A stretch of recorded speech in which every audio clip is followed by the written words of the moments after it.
लेकिन मुझे नहीं देखा। Who is he?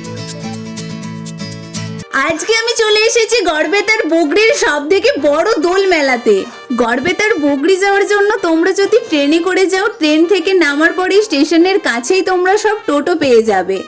তো সেখান থেকে টোটো করলেই টোটোওয়ালারা তোমাদেরকে ঠিক জায়গাতে যেয়ে নামিয়ে দেবে। চলো এখন মেলার ভেতরে যাওয়া যাক, সঙ্গে মেলাটাকে ভালোভাবে ঘুরে দেখা যাক। মেলাতে পৌঁছানো মাত্রই আমি আরেকটি জিনিস জানতে পারলাম, এই মেলার একটি বিখ্যাত জিনিস হলো পাখি, মানে এখানে নানান ধরনের পাখি কিনতে পাওয়া যায়। সেই মতো দেখতে পেলাম এখানে অনেক পাখির দোকানও বসেছে, এর পাশাপাশি দেখলাম অনেক কিউট দেখতে দেখতে খরগোশও পাওয়া যাচ্ছে। আর মেলাতে কিন্তু প্রচুর মানুষের ভিড় হয়েছিল, যেটা দেখে আই এম তো অবাক, কারণ আমি ফার্স্ট টাইম এই মেলাতে গিয়েছিলাম। চলো এরপরে বগরির সেই ফেমাস মন্দিরটাকে দেখে আসা যাক, যেটাকে কেন্দ্র করেই এত বড় এই দোল মেলার আয়োজন করা হয়েছে। আর জানো তো মন্দিরটাকে এত সুন্দর লাগছিল আলোতে, যেটার জন্য তো মন্দিরের থেকে চোখই ফেরানো যাচ্ছিল না। এখন মন ভরে ঠাকুরের দর্শনটা করে নাও, তারপরে আবার মেলা ঘুরে যাবে। বগরির এই দোল মেলাতে কিন্তু প্রচুর জিনিসপত্রের দোকান বসেছিল, আর সাথে কিন্তু অনেক টেস্টি খাবারের দোকানও বসেছিল। তো চলো আমি কি খেয়েছিলাম সেগুলো একটু শেয়ার করি। ফার্স্টেই চলে গিয়েছিলাম আমি ভেলপুরির দোকানে, কারণ মেলার আমার সব থেকে ফেভারিট খাবার হলো ভেলপুরি, যেটা তো তোমরা সবাই জানোই। তারপরে চলে গিয়েছিলাম মেলার স্পেশাল পাঁশকুড়ার চপের দোকানে, যেখান থেকে নিয়ে নিয়েছিলাম আমি এত বড় দেখতে একটা স্পেশাল পাঁশকুড়ার চপ। আর এটার টেস্টটা কিন্তু আমার কাছে ভালো লাগেনি, কিন্তু এত লোকজন ছিল সেই জন্য আমাকে একটু ভালো রিঅ্যাকশন দিতে হচ্ছিল। আর মেলায় গিয়ে মেলার স্পেশাল যদি ঘুগনি না ট্রাই করি তাহলে আর কি করলাম বলো। তাই চলে গিয়েছিলাম ঘুগনির দোকানে ঘুগনি খেতে।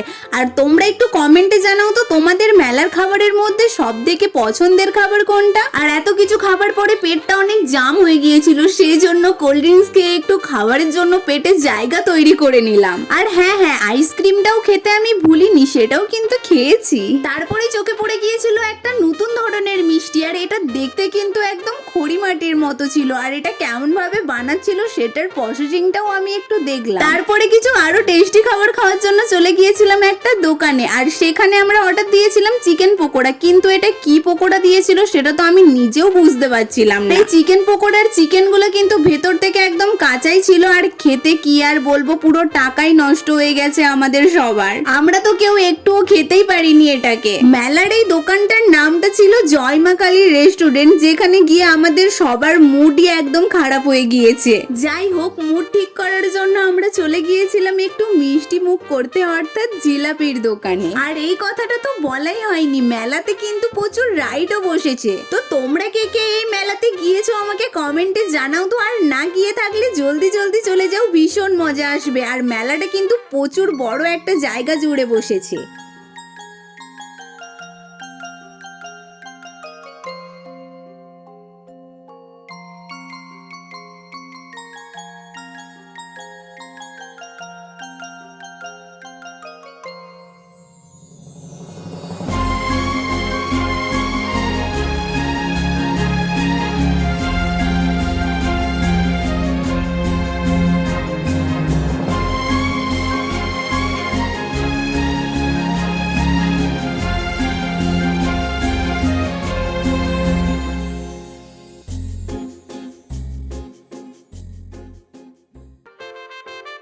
আজ এত দূর পর্যন্তই। তোমরা এখন ভিডিওটাতে একটা লাইক দিয়ে দাও, আর চ্যানেলে নতুন হয়ে থাকলে চ্যানেলটাকে সাবস্ক্রাইব করে নিচের বেল আইকনটাতেও ক্লিক করে নাও আমার নতুন ভিডিওর আপডেট পাওয়ার জন্য। এখন বাই, টেক কেয়ার।